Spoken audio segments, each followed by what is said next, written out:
nanti tidak usah, saya tidak usah peduliin apa yang dia bilang. Apa yang dia katakan kepadamu buatlah. Jadi pelayan-pelayan itu kayak rasa kan dia tidak mau melakukan sesuatu untuk kami, tapi mamanya yang marah menyuruh. Dari sini kalau kita merefleksikan di dalam hati yang paling dalam, Ibu Yesus mau mengajar kepada kita bahwa kita tuh harus berani. Kadang kita tuh sebenarnya tuh kita bisa, tapi kita tidak ada keberanian untuk melakukan sesuatu. Jadi yang harus kita tanamkan dalam diri kita tuh, kita harus tanamkan percaya diri, keberanian, dan tidak tahu malu. Itu yang paling penting. Tidak tahu malu itu yang paling penting menurut saya. Ya, itu aja dari saya. Sekian dan terima kasih. Injil Yohanes bab 2 ayat 1-11. Ada beberapa bagian yang menarik menurut saya. Yang pertama itu saat di mana Maria berkata kepada Yesus bahwa yang mempunyai pesta kehabisan anggur. Namun Yesus berkata kepada ibunya, "Mau apakah engkau daripadaku ibu, saatku belum tiba?" Seolah-olah Yesus menolak permintaan Maria. Namun Maria tidak memedulikan penolakan Yesus dan langsung berkata kepada para pelayan, "Apa yang dia katakan kepadamu, buatlah." Tentu saja pada saat itu pelayan-pelayan merasa seperti kagum, bingung. Dia ini siapa sih? Kok maunya sih? Kok nyuruh-nyuruh kami melakukan sesuatu? Pasti para pelayan merasakan hal yang seperti itu. Namun pada akhirnya mereka mau mengikuti apa yang Yesus perintahkan, sehingga mereka pun dapat mendapatkan kembali anggur untuk pesta. Dari sini dapat dimengerti bahwa ketaatan itu sangatlah penting, dan ketaatan itu adalah kunci dari berkat Tuhan. Karena hanya dengan ketaatanlah kita dapat merasakan berkat Tuhan dan rahmat Tuhan dalam kehidupan sehari-hari. Dari kisah perkawinan di Kana, bagaimana Yesus mengubah air menjadi anggur itu cukup menarik dan cukup perlu dipertanyakan dari saya sendiri.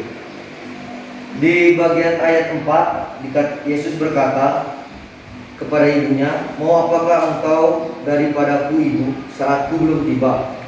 Di sini tuh menurut saya menunjukkan bahwa Tuhan Yesus tuh, kalau kita baca kisah-kisah di Injil lain, Tuhan Yesus mengatakan kepada setiap orang yang dia lakukan mujizat, dia mengatakan bahwa jangan memberitahu bahwa ini adalah perbuatanku, tetapi persembahkanlah kurban atau apa yang disuruh Tuhan Yesus yang lainnya. Namun di sini Ibu Yesus dia memaksa Tuhan Yesus untuk melakukan mujizat saat itu juga, karena ia tahu bahwa di sana ada orang yang memerlukan bantuannya karena dia punya kuasa ilahi. Nah, yang menarik juga di sini Yohanes menampilkan Injil ini, tetapi tidak ada di Injil lain. Hal ini menunjukkan bahwa Yohanes tahu bahwa perbuatan Yesus yang ini sangatlah penting bagi umat lain yang umat agama Katolik yang membaca kisah ini. Karena kalau kita tahu Injil yang lain itu tidak membuat ini tuh karena mungkin mereka tidak mengetahui kisah ini, atau mungkin penulisnya menganggap bahwa ini hanya kisah biasa. Tapi Yohanes dia merupakan termasuk, kalau kita belajar tentang kitab suci, dikatakan juga bahwa Yohanes ini adalah murid yang paling dikasihi oleh Yesus. Jadi dia tahu bahwa Tuhan Yesus, dari kisah ini Tuhan Yesus tuh punya suatu hal yang ingin disampaikan kepada para umat, bahwa Tuhan Yesus tuh Maha baik dan dia mengerti keinginan-keinginan dari umatnya.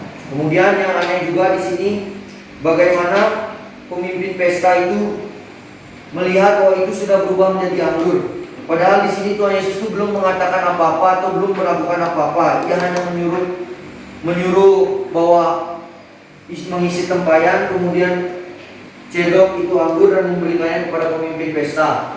Dari sini pemimpin pesta juga bingung dan merasakan bahwa itu adalah anggur terbaik.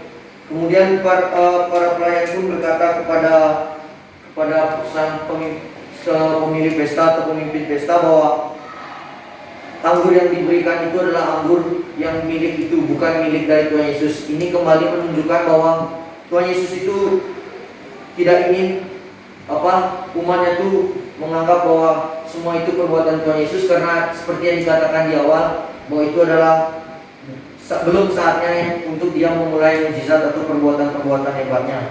Nah, dari sini saya merefleksikan bahwa Tuhan Yesus itu tidak pernah ingin dilihat orang. Perbuatan-perbuatan baik itu tidak selamanya harus dilihat orang, dan ketika kita melakukan suatu hal yang baik itu tidak selamanya itu harus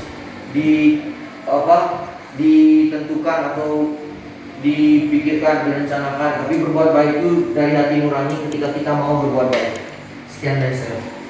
Akan kisah tentang Yesus dan Maria yang sedang pergi ke perkawinan di Kana. Pada saat perkawinan ini terjadi kehabisan anggur yang banyak sehingga anggur menjadi habis. Saat itu Yesus bertanya kepada Maria, "Mau apakah engkau daripadaku, Ibu? Saatku belum tiba." Tetapi Ibu Yesus berkata kepada pelayan, "Apa yang Ia katakan kepadamu, buatlah." Sungguh hal ini sangat aneh menurut saya, karena siapa sih Ibu Yesus sehingga dia menyuruh orang untuk mengikuti saja perkataan anaknya, sedangkan dia tidak dikenali sama sekali. Sehingga saya rasa orang-orang merasa ragu dengan hal ini. Namun setelah diikuti, malah airnya diubah menjadi anggur. Betul tidak, Beri? Betul. Keraguan sering saya jumpai di seminar ini, terutama keraguan akan panggilan. Seringkali saya melihat anak-anak seminar ini sudah kelas 2 SMA juga saya masih ragu untuk menjadi imam atau tidak. Jangan begitu, adik. Kalian laki-laki harus punya komitmen. Kamu jadi imam, jadi.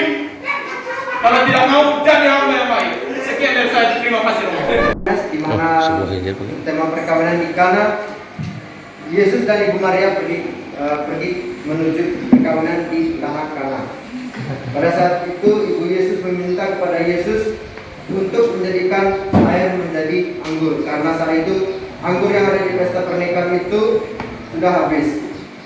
Ibu Yesus mengatakan kepada Yesus bahwa ia menyuruh Yesus untuk mengubah air menjadi anggur, dan perkataan Ibu Yesus itu mereka kehabisan anggur. Tetapi Yesus mengatakan, "Mau apakah engkau daripadaku, Ibu, saatku belum tiba?" Tetapi Ibu Yesus berkata kepada pelayan-pelayan, "Apa yang dikatakan kepadamu, buatlah itu." Di poin ini, di mana Yesus menyatakan keajaiban dan juga menyatakan kemuliaannya, itu dilakukan di saat waktu yang tepat. Dan pada saat itu juga Yesus melakukan perbuatannya tanpa dipublikasikan di banyak orang. Disuruhlah para pelayan-pelayan itu oleh Yesus untuk mengisi tempayan-tempayan itu penuh dengan air, dan mereka pun mengikutinya untuk mengisi tempayan itu. Jason, kamu kurang kontak dengan audiens ya. Kalau mengajar begitu orang tidak mengerti ke adik. Kau lihat ya, sekali banyak kan lihat umat dan semuanya. Kau omong dengan mantap ditekan sedikit Kalau enggak, bagaimana muridmu yakin akan omonganmu nih? Ini sabnya guru enggak yakin ini kak. Harus bisa meyakinkan murid Ulang.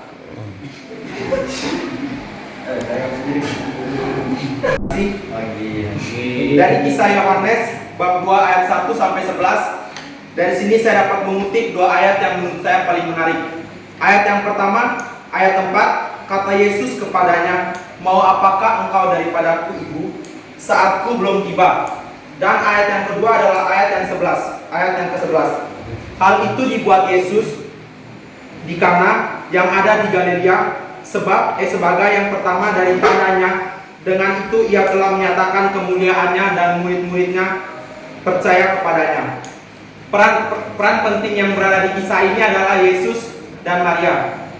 Poin yang dapat saya ambil dari ayat yang pertama adalah ketaatan Yesus kepada ibunya dalam mengikuti perkataannya. Jadi kita sebagai manusia seharusnya kita harus taat kepada orang tua, karena orang tua lah yang mendidik kita, yang membesarkan kita dari kecil hingga besar, sehingga kita bisa mendapatkan motivasi untuk kedepannya.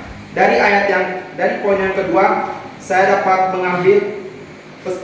mengambil pesan bahwa kita sebagai murid-murid Yesus harusnya semakin percaya kepada Yesus dengan apa yang telah dibuat Yesus dalam kisah ini. Jika kita bisa percaya kepadanya, pasti kita akan mendapatkan rahmat yang besar dan jalan yang baik bagi kita untuk menjalankan panggilan kita ke depannya. Sekian dari saya, terima kasih. Saya sendiri itu tentang perkawinan di Kana. Adapun beberapa ayat yang bagi saya itu sangat spesial atau unik. Jadi ayat yang pertama yaitu di mana dari ayat 4 sampai pada ayat 5 di situ bagaimana Bunda Maria itu Bunda Maria itu menyuruh Tuhan Yesus untuk mengubah air itu menjadi anggur. Tapi kan Tuhan Yesus agak menolak sedikit karena ini belum saatnya itu belum tiba. Dan yang kemudian adapun ayat yang di mana Bunda Maria menyuruh pelayan-pelayan itu. Jadi seolah-olah pelayan itu kan juga belum kenal Bunda Maria, tapi Bunda Maria itu dalam keadaan terdesak, mungkin Bunda Maria juga kasihan gitu sama suasana pestanya kehabisan anggur sehingga orang-orang dalam pesta itu tidak bisa menikmati pesta itu. Jadi yang saya refleksikan adalah dari yang pertama itu, dari yang saya mau ambil itu dari ayat yang dimana Bunda Maria menyuruh pelayan. Di situ pasti kita tahu suasananya itu pasti terdesak sekali. Orang-orang pelayan-pelayan itu juga bingung, apalagi mungkin saja para pelayan itu juga takut kena marah dari kepala pestanya. Jadi mungkin agak panik. Dan di situ Bunda Maria datang dan hadir untuk juga membantu supaya meredakan paniknya mereka dengan cara yaitu dengan menegur Tuhan, menyuruh Tuhan Yesus untuk mengubah air itu menjadi anggur. Nah, dalam situasi ini saya mengambil hikmahnya dari Injil hari ini. Di suasana diri kita sendiri sekalipun terdesak, Tuhan itu nggak akan pernah hilang atau kabur. Tuhan itu selalu ada. Di terdesak sekalipun Tuhan itu akan membantu kita. Tapi bagaimana caranya kita itu juga harus selalu mengingat Tuhan dan mau melakukan sesuatu itu dengan dasarnya itu sendiri juga ingat Tuhan. Pasti Tuhan akan membantu. Sekian. Mengambil ayat 4 dan 5 yang dikatakan, kata Yesus kepadanya, mau apakah engkau daripadaku ibu saat ku belum tiba? Tapi ibu Yesus berkata kepada pelayan-pelayan, apa yang dikatakan kepadamu, buatlah itu. Dari dua ayat yang saya ambil ini, secara tidak langsung Yesus belum saatnya untuk melakukan suatu mukjizat yang diminta oleh Maria. Namun akhirnya Yesus juga melakukan apa yang diperintahkan oleh Maria. Dari hal ini saya mengambil hikmatnya bahwa ketaatan untuk menjadi seorang umat Allah itu sangatlah diperlukan, karena dengan itu hidup kita akan jadi jauh lebih baik ketika kita taat kepada Tuhan dan firman dan ajaran yang telah diperintahkan kepada kita semua. Maka dengan itu apa yang kita lakukan akan jauh lebih bermakna dan lebih berarti bagi kita maupun bagi semua orang. Sekian dari saya.